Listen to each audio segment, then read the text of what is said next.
The following program paid for by Rosenberg Financial Group.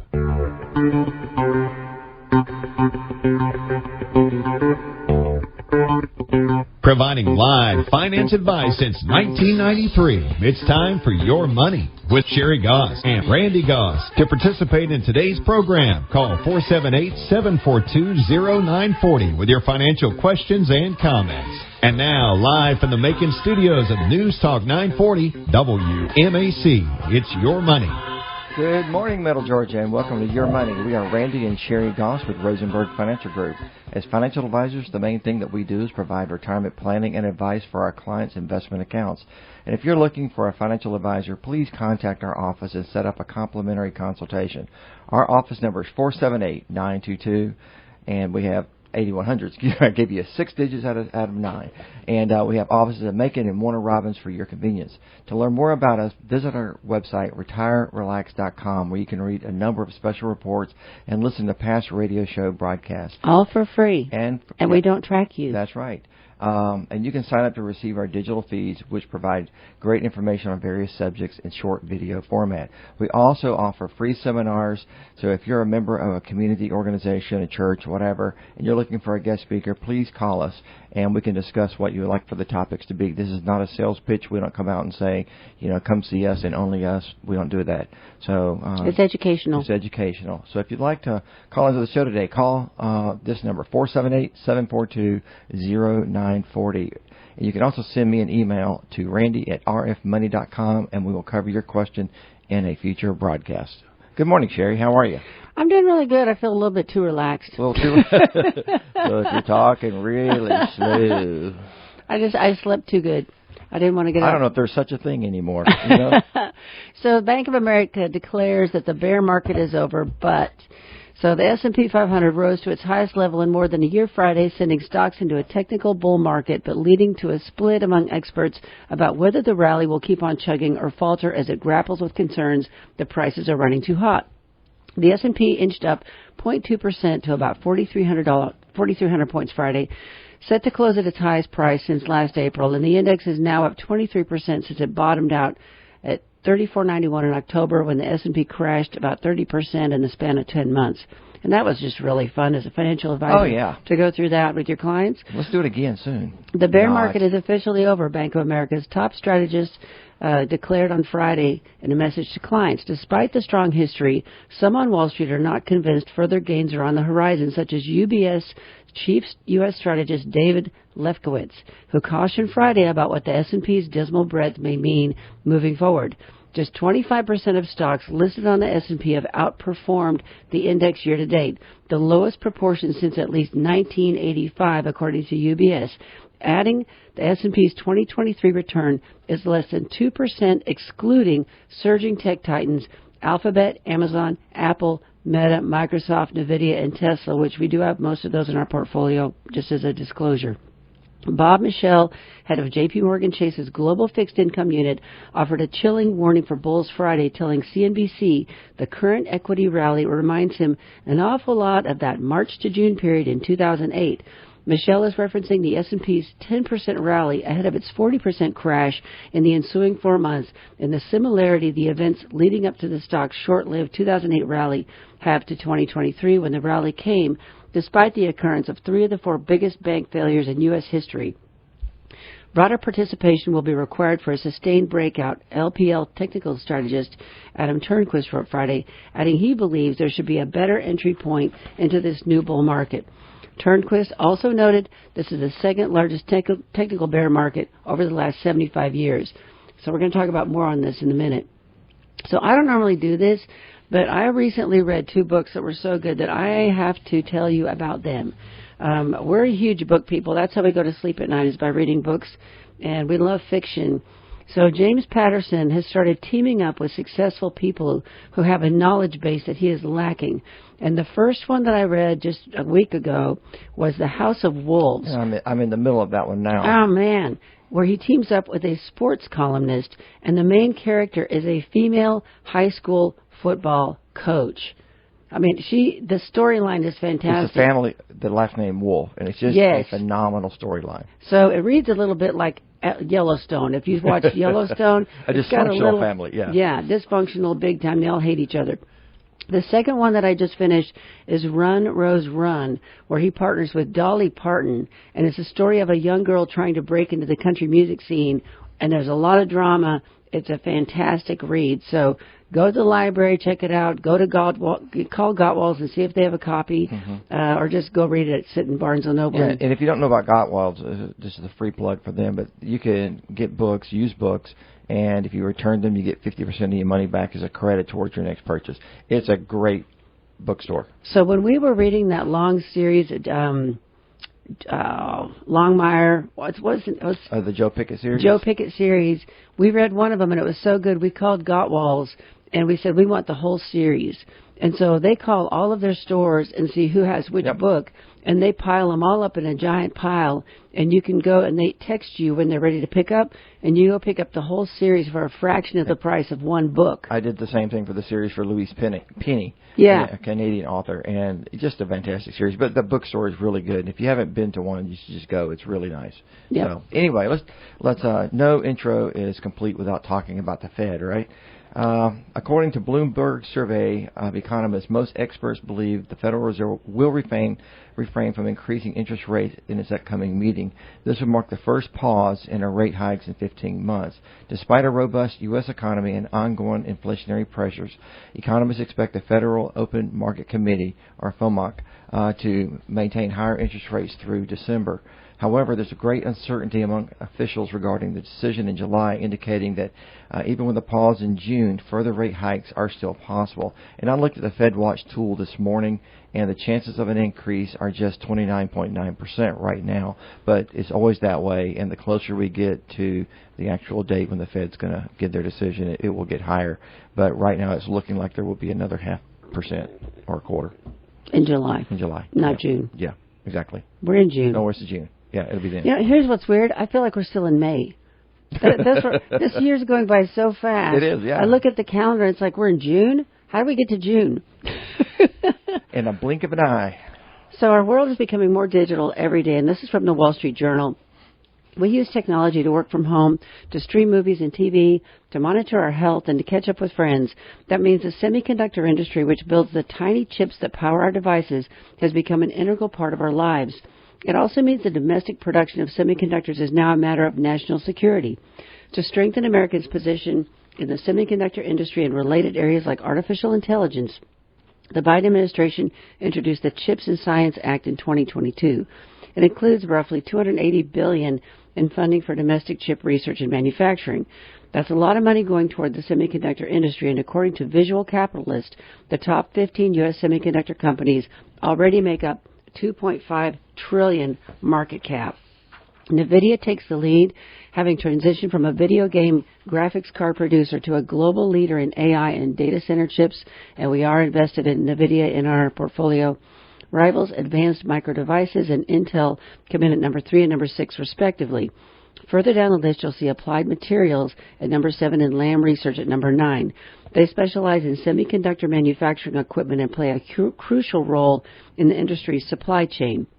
All in all, these companies bring in billions of dollars every year on strong demand for their semiconductor chips and equipment, and our growing reliance on technology and the rising geopolitical tensions threatening our chip security will only send that demand higher. Right. You know, not all chip companies are created equal. There's some that really produce the high-end chips for virtual reality, and there's others who just make chips that make your toaster work. You know, so right. You know, if you're going to invest in a tech company, make sure you know which ones you're getting into and what they do and what the need for those chips are. So, anyway. Let's talk some more about the markets. The majority of the market gains this year have been, as Sherry said earlier, have been driven just by 7 companies. That's Amazon, Apple, Alphabet, Meta, Microsoft, NVIDIA, and Tesla. Market performance is usually tracked on an index return basis. We measure the performance of an index over a specific period of time with specific reference dates. That reference date is the value of 100. In this case, our reference date is December 2022. And Sherry, who where did this article come from? Do you know? I wish I had it on there. I don't know why it's missing. Anyway, you can see that the 7 companies mentioned earlier, they put a chart in here, Sherry. They shouldn't have done that. This means that the companies with the index returns are up 153, which means they're up 53% from December of 22. And the remaining 493 S&P 500 companies are at an index return of 100, which means they are relatively flat over the same period. This top-heavy performance has led many analysts and experts to pose the following question: are these tech stocks just overbought? While several technical indicators are certainly pointing to yes, today's data analytics really only tell one side of the story. To get the full picture, we must look at history. By creating a top 5 index comprising of at least 5 largest S&P 500 stocks by market capitalization, we see how this elite group has performed in past bear markets. Contrary to popular beliefs, these top-performing stocks are not just overbought. In fact, they're actually underperforming today compared to with how they fared in the past bear markets. That means they have even more room to soar. Take a look.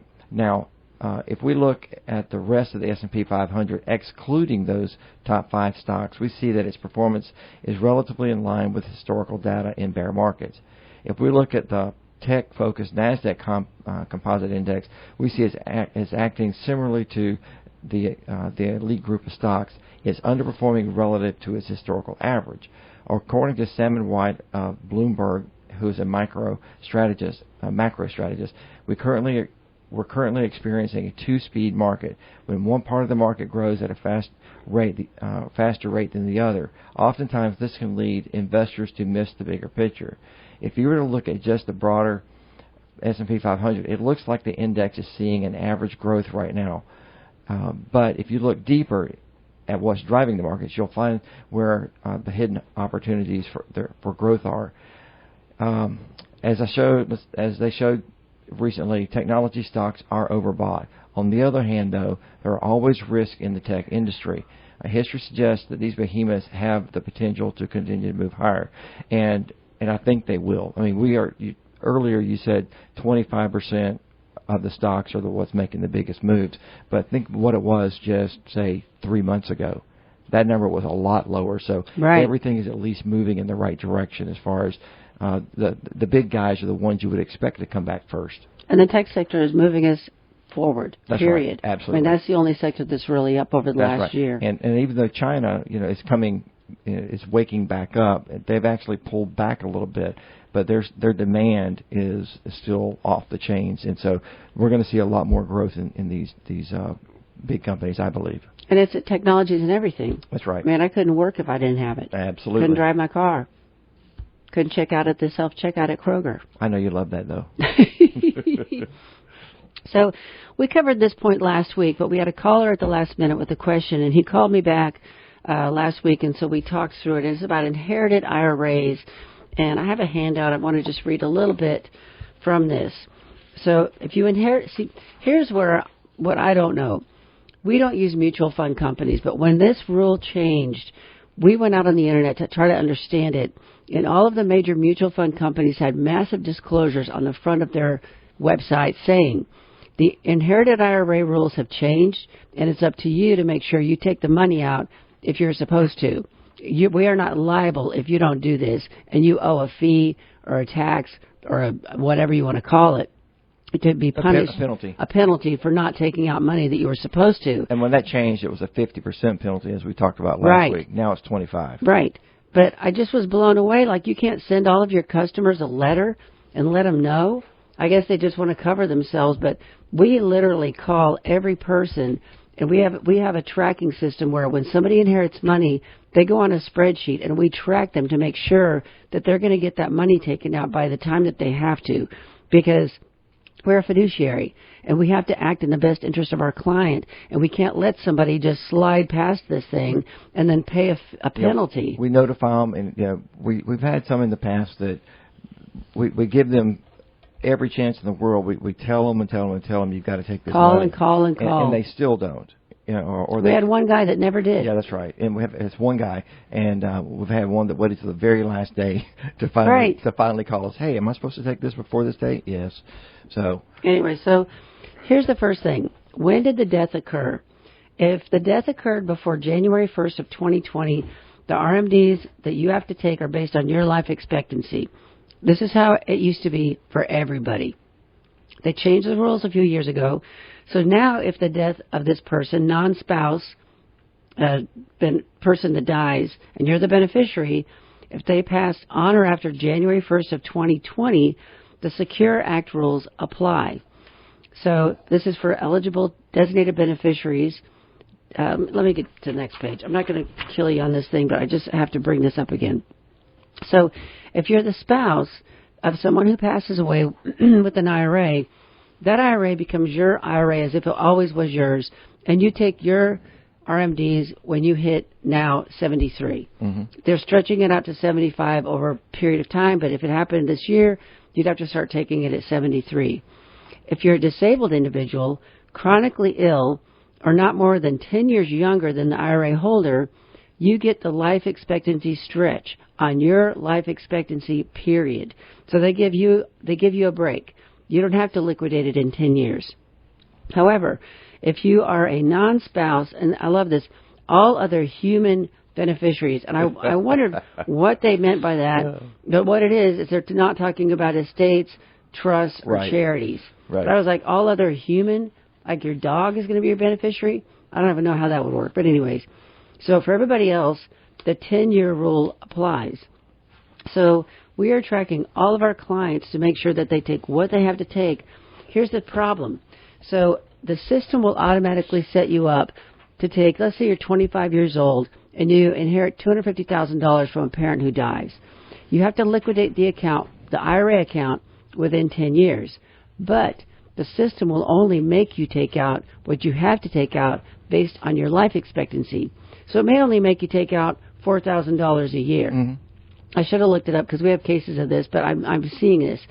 So here's the problem. That means in the 10th year, you have to take out a giant pile, which is taxable as ordinary income if it's an IRA, and it throws you into a major tax bracket. And it could affect other entitlements that you get. Oh, well, yeah.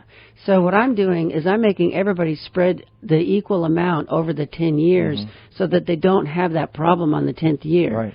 And it's very important to understand this and very important to make sure you do this right, or you could end up in a 30% tax bracket in 1 year, which if you're on Social Security, that really kills you. I mean, there's all sorts of things that can be affected by this. So talk to your financial advisor. If you inherited money from a non-spouse beneficiary after January 1 of 2020 and lay out a plan for the smartest way to pay the least amount of taxes as you have to take this money, and then reinvest the money. If you didn't expect it and you're getting it, do something positive with it, like maybe you start funding a Roth every year. And if you don't have a financial advisor and you are now receiving, an IRA as part of you're the beneficiary of one, please go find one. Find somebody that can provide you good information on and how to handle this new money. I would go to a certified financial planner because we are held to a higher standard, and I would also go to a fee-based person. That's what we are, which we are held to a fiduciary standard.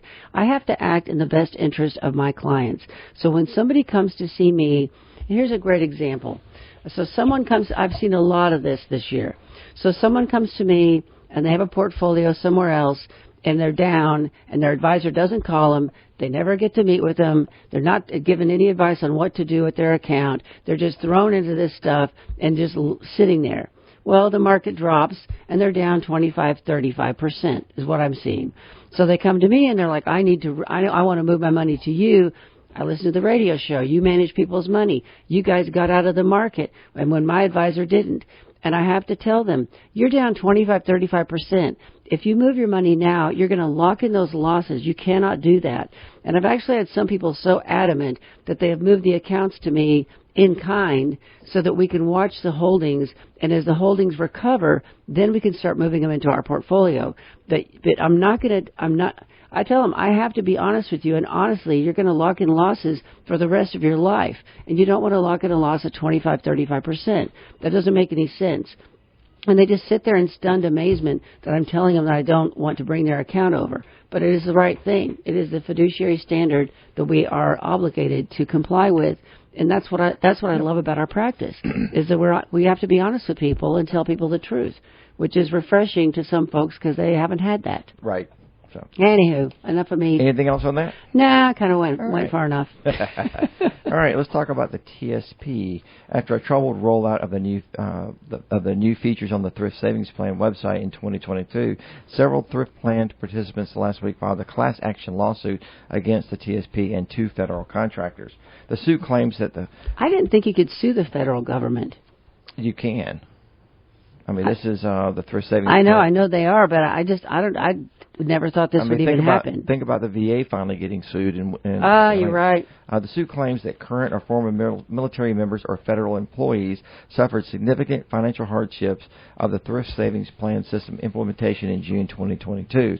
And in many instances, people were simply trying to withdraw their own money from the TSP. According to the law firm handling the case, there were also a slew of issues with the rollout that TSP participants had to face, such as denied access to their accounts, denied access to historical information, access to controlled assets, and unbearable wait times for assistance.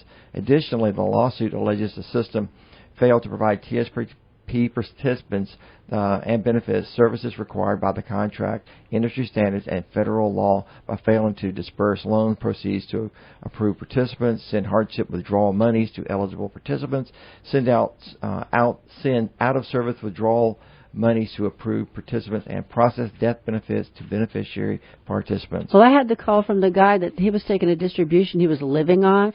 That was his income in retirement, and they just stopped it. And he got a letter that said, we'll start it back up in November. Right. Well, recently the Government Accountability Officer, the GAO, agreed to investigate the problems regarding the TSP website. And in March, Congresswoman Norton introduced a bill to establish an Inspector General for the TSP program. If passed, the federal... That sounds like a Band-Aid. It may be, but maybe they'll get some stuff done. Maybe somebody else watching, but will help out. But anyway, if we've seen it time and time again when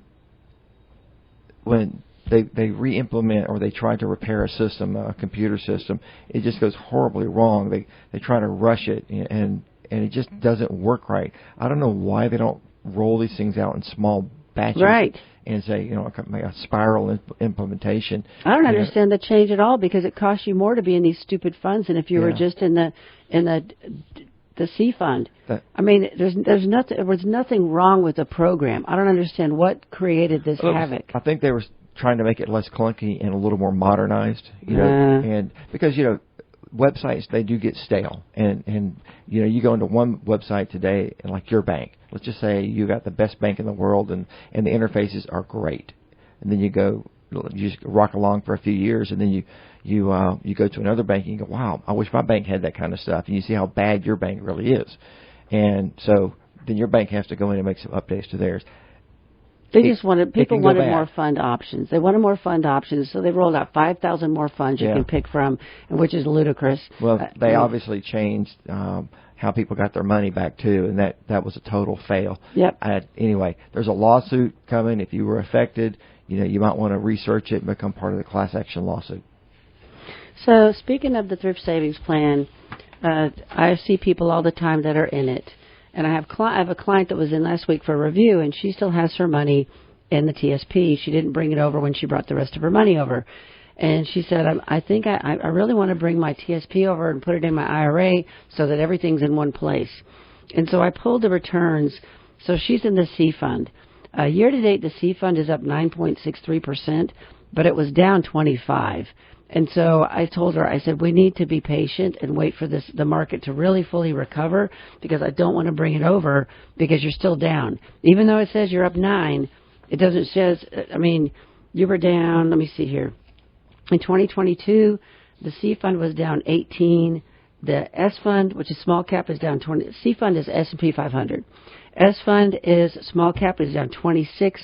And the I fund, which is international, is down 14. And the F fund, which is the bond fund, down 13%.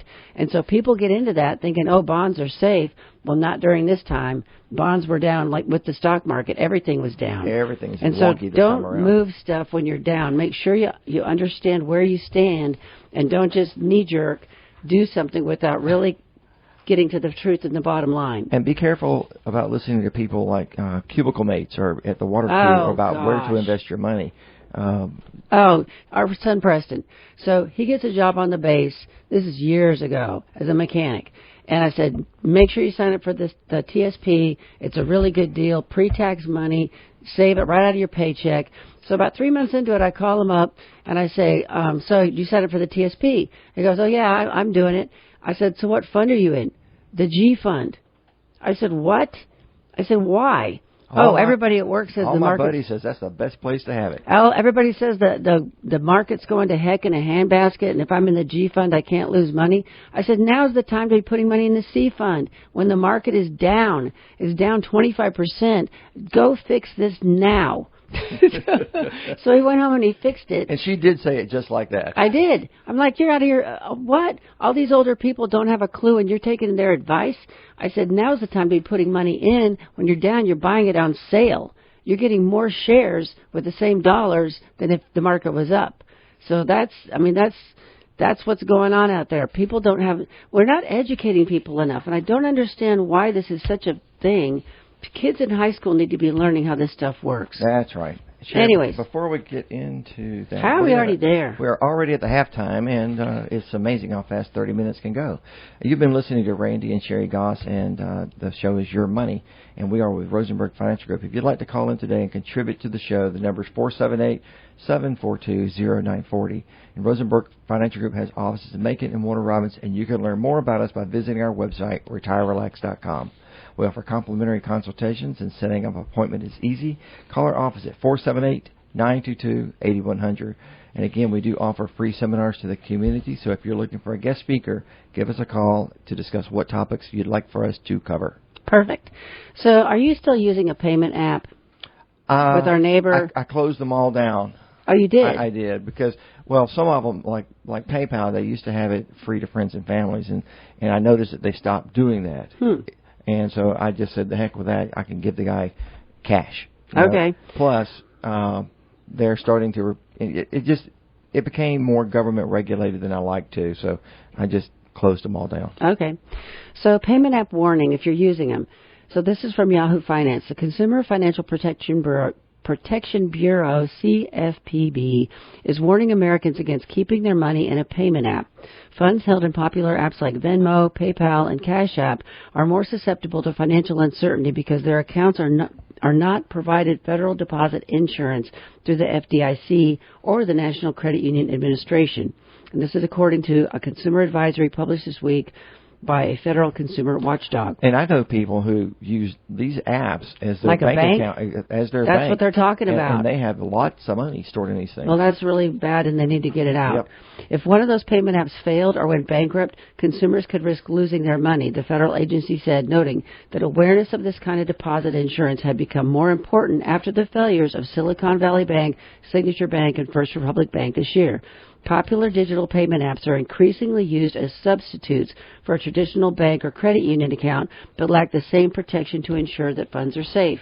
In order to avoid risking their money, the CFPB says that consumers should move any money that is held in a payment app into a federal insured account. And I Googled if any of these apps were FDIC insured, and they are not.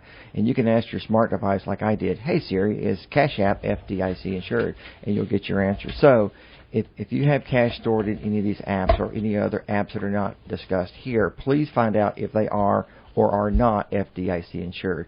If not, protect yourself and move some of that money to an FDIC protected account. It's easy to move money in and out. It is. You can move. You can always move money back if you need to pay a bill.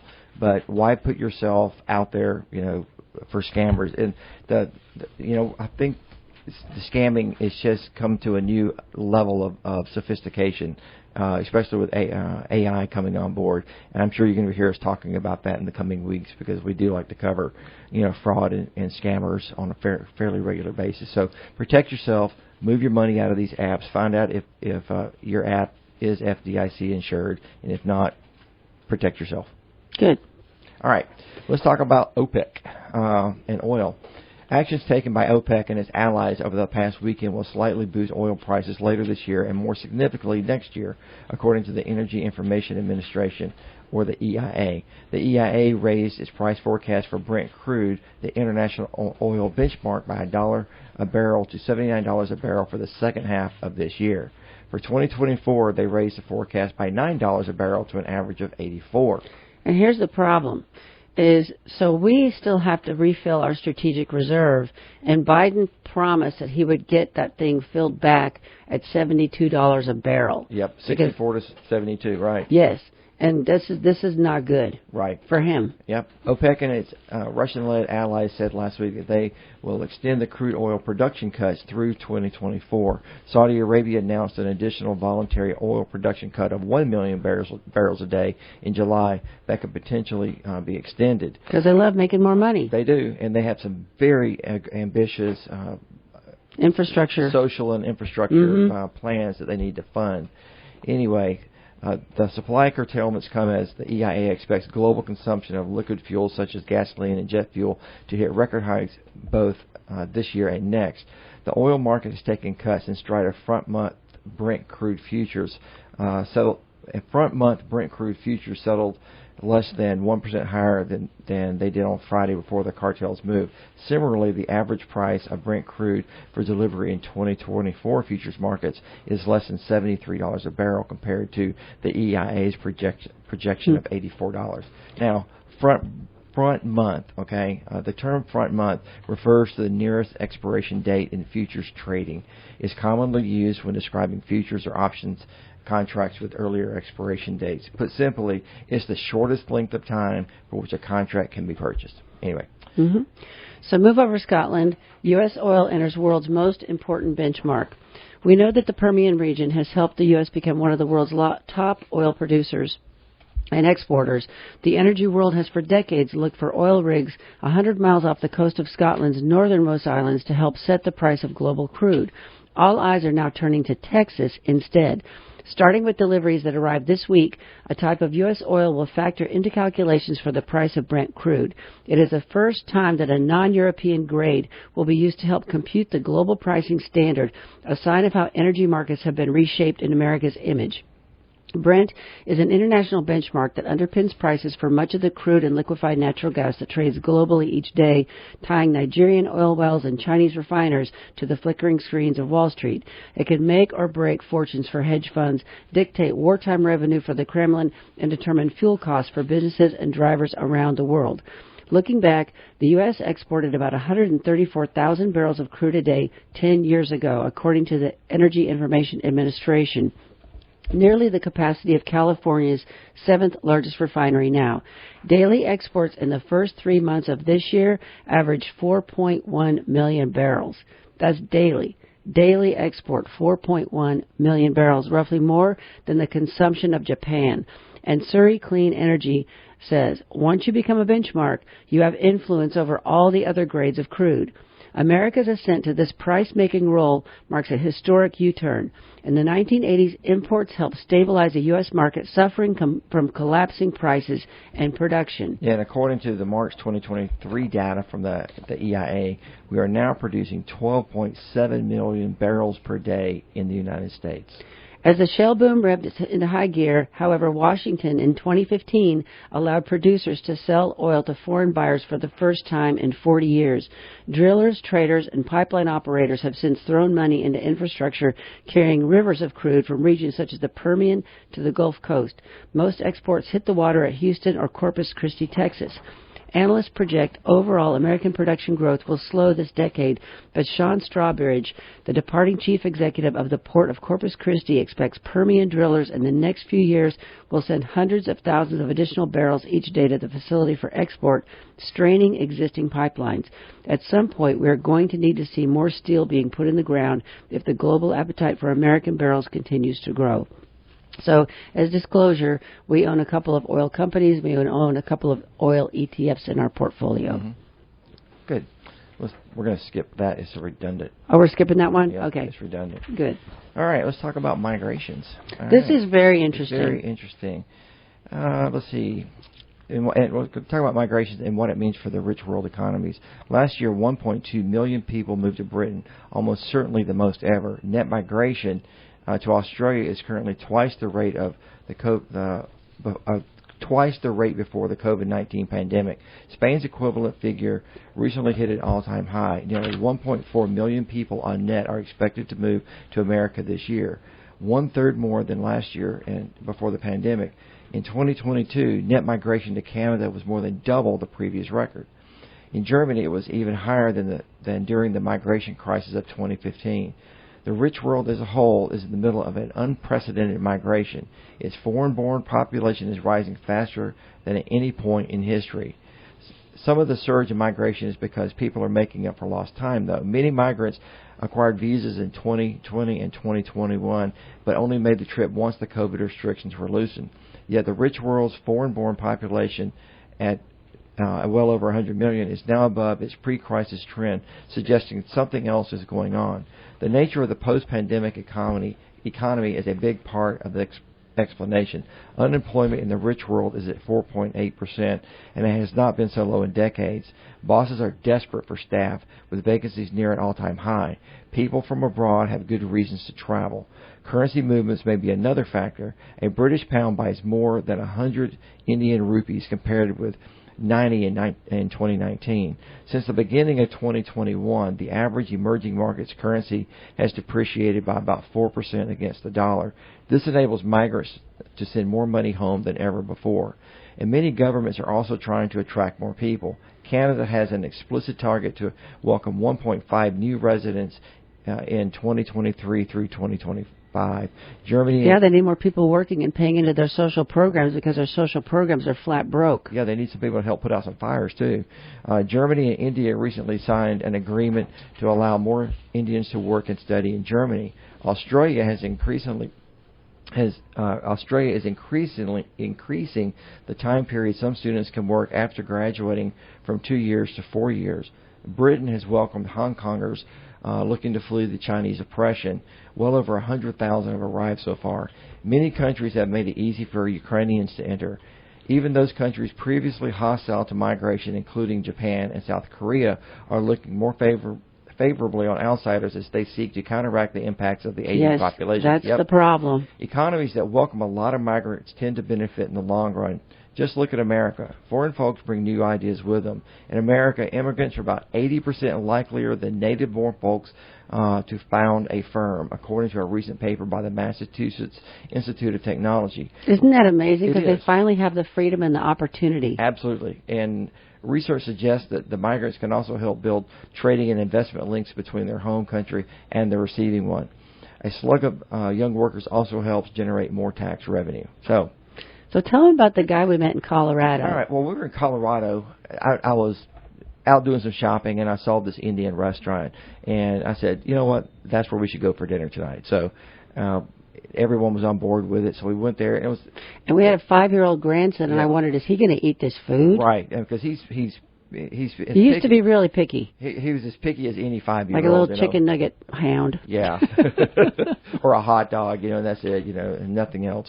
Anyway, we sat down at the table. The place was beautifully decorated, and there were, the menu was amazing. The menu was amazing, and there were only, a few people in the restaurant, but it was early. We went to dinner early.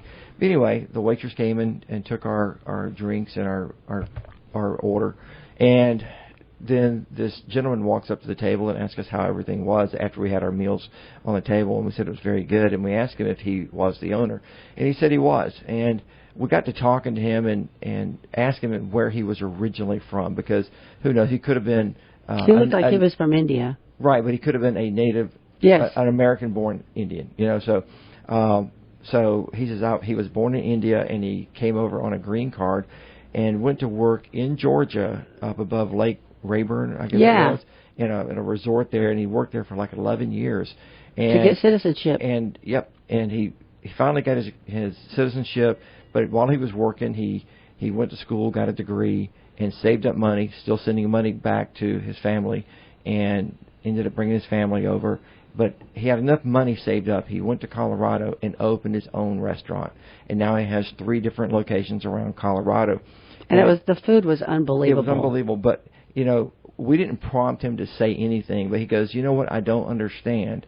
He goes, I don't understand how people don't see that that the United States is still the beacon and it's still a tremendous opportunity if you want to get ahead and you're willing to put in the hard work to do it.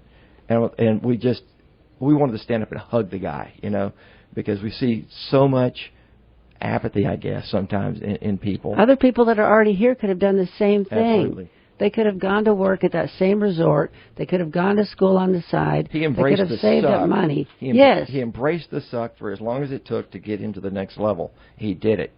Good and for now him. He's successful and wealthy. And every time we go young. to Colorado, I don't even think he's even 45. I don't think he is either. If when we go back to Colorado, we'll definitely eat in his restaurants again, if for no other reason, just to support him. But his food is worth the wait.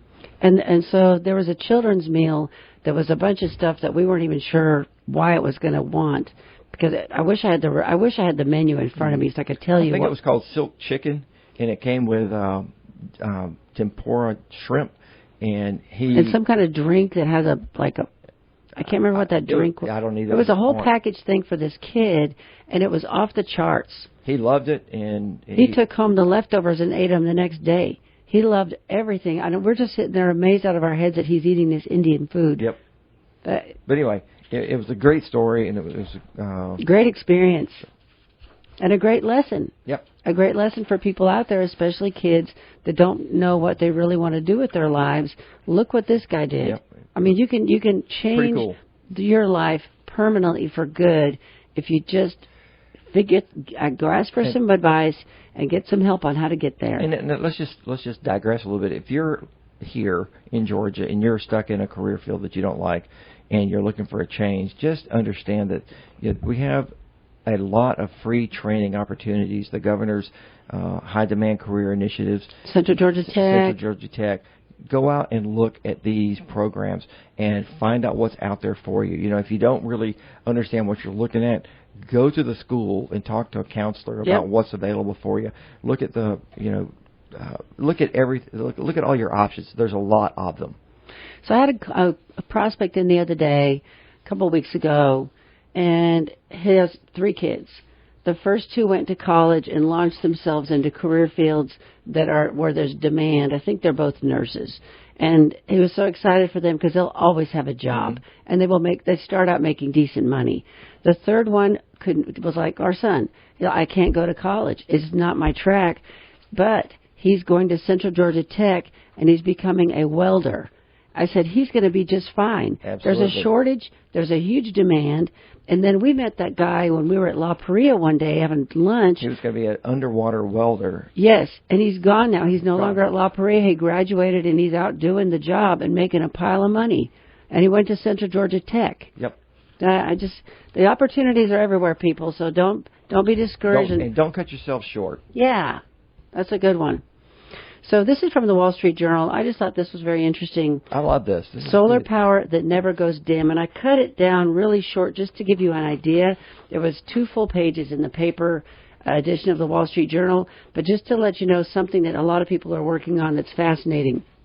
It's from yesterday's paper. In this age of wireless everything, engineers are trying to perform the ultimate act of cord cutting, generating abundant solar electricity in space and beaming it to the ground, no power cables required. Above Earth's atmosphere, sunshine is never interrupted by cloudy skies, and there is no day or night. Satellites collecting solar power could theoretically operate around the clock, dispatching emission-free electricity wherever it's needed anywhere on Earth. But the concept has long been dismissed as too complicated and expensive. Now it is finally being put to the test. On January 3rd, a team at Caltech launched the Space Solar Power Demonstrator, an orbiting suite of experiments to test key components for space-based solar power. It switched on in May and has begun sending back encouraging early results. People are realizing this isn't just science fiction, says Ali Hajimiri, an electrical engineer that's probably not from America, based on his last name. But he's working at Caltech. Yeah, one of the project leaders on the demonstrator. There may be a pathway to make this reality. Other related efforts are also gaining momentum. The European Space Agency is drawing up a blueprint for a possible European space solar network. The China Academy of Space Technology has announced plans for a power-beaming satellite prototype by 2028. And military labs in the U.S. are experimenting with technologies that could someday transmit space-based power to remote bases or combat zones. That's pretty cool stuff. It is very cool. So we'll keep an eye on this, and as I read more about it, we'll fill you in.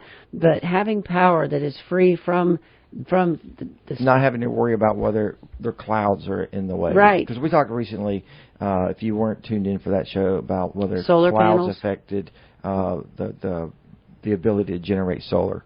And, it was a pretty interesting what we found out. But this eliminates that. Right. Pretty interesting. All right, let's talk about protecting yourself and your money. Recently, there's been an uptick in scam calls, and you may have received some yourself. Calls for any reason that require you to disclose your personal information and, quote, quote, validate your identity for, quote, quote, your protection. They may be legit, but they may not be. But how do you know? Basically, you don't unless you have the company's number stored in your caller ID and it comes up and says Georgia Power or whoever. If you cannot 100% verify who is calling, asking for your personal information, you should tell them that you will call their customer support center and look.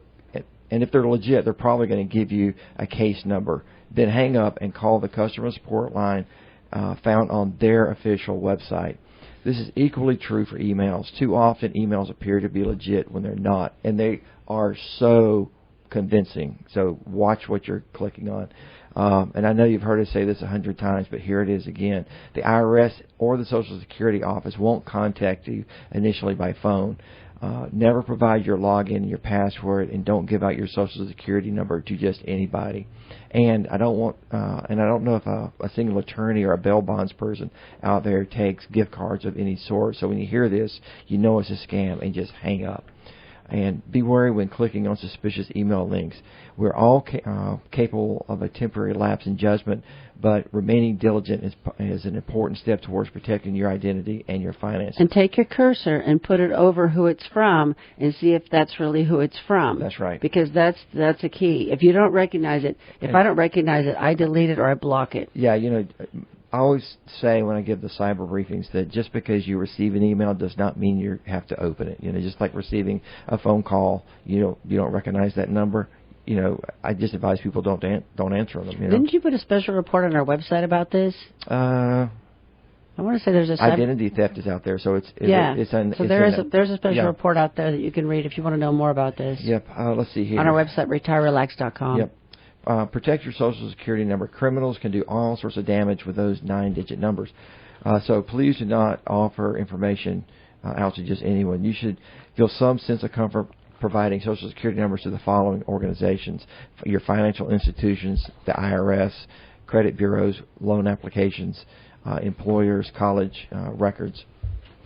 If other businesses are not listed above is asking for it, you should inquire about alternative ways for them to identify you. Often your Social Security number is not necessary for the power company or even the doctor's office. So if you're there and you don't want to give it out, ask if there's an alternative way for you to be identified. And be careful discussing your affairs when in a public setting. You never know who is listening. Never post that you're going to be out of town on social media. And if you believe you've been conned, contact the local law enforcement immediately and document as many details as you can. And look, here's a big deal. If you fall victim to a scam, do not be ashamed. It happens. One of my best friends is a really smart guy, and recently he was added to the list of victims. And he knows better. And he even knew it was happening when he was going through it.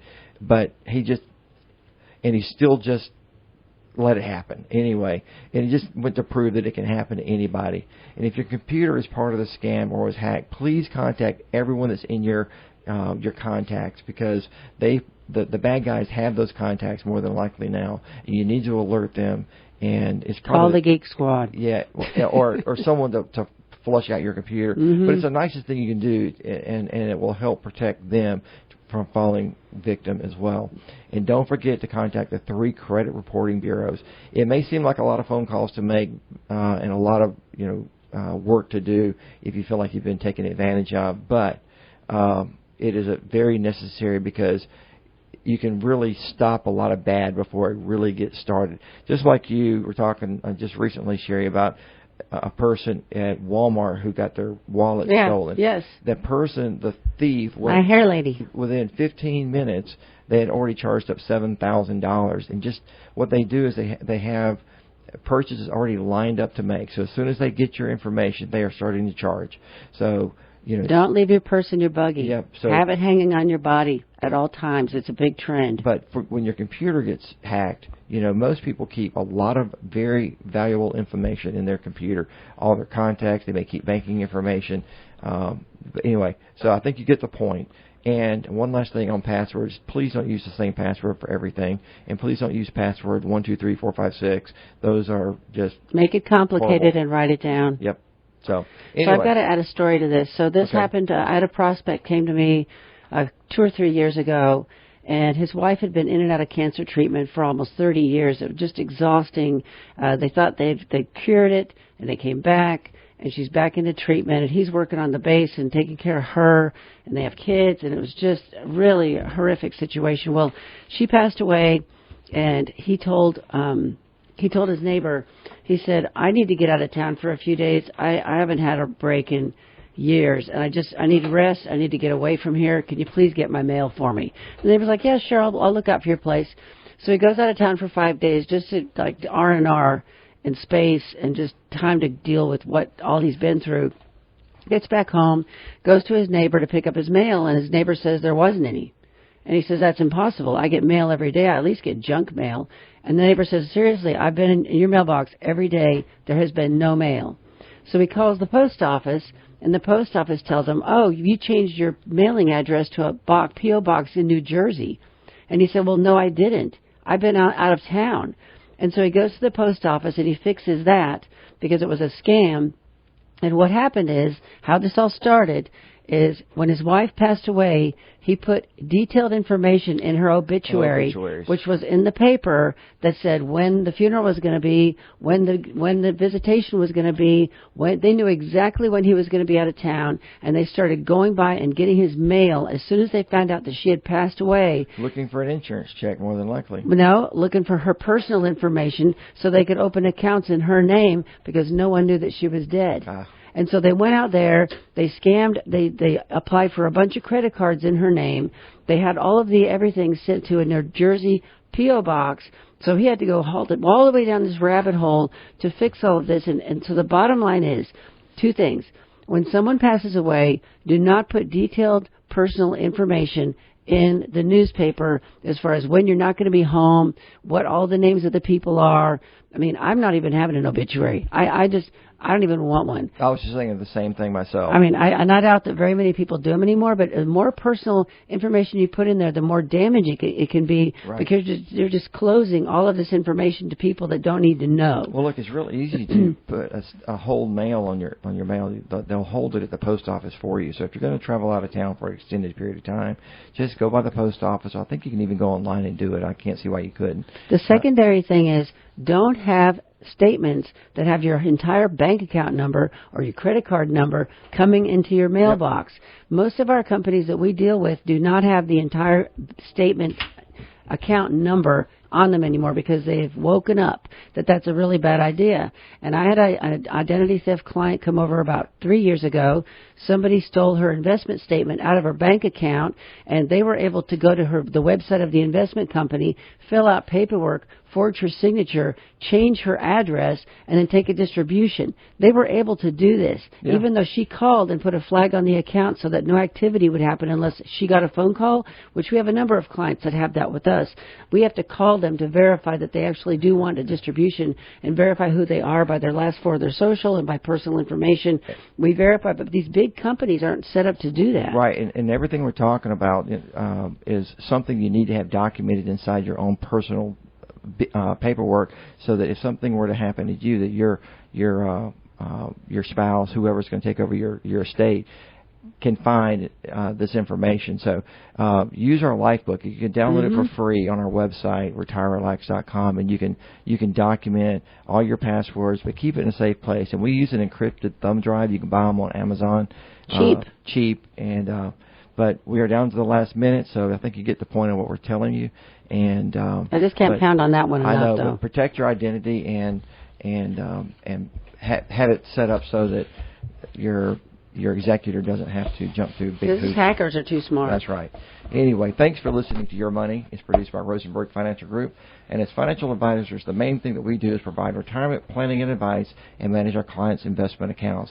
And if you're looking for a financial advisor, please contact our office to set up a complimentary consultation.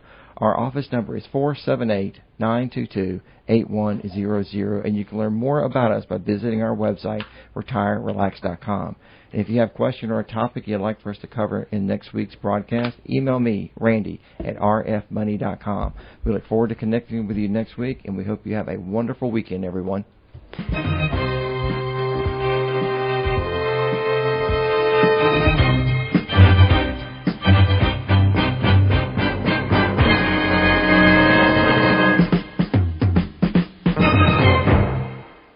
Securities and investment advisory services offered through Royal Alliance Associates Incorporated. Member FINRA SIPC. Royal Alliance Associates Incorporated is separately owned, and other entities and or marketing names, products, or services referenced here are independent of Royal Alliance Associates Incorporated. The views expressed are not necessarily the opinion of Royal Alliance Associates Incorporated. Investing is subject to risk, including loss of principal invested. No strategy can assure a profit against loss. Rosenberg Financial Group is located at 2517 Moody Road, Warner Robins, Georgia 31088, and can be reached at 478-922-8100.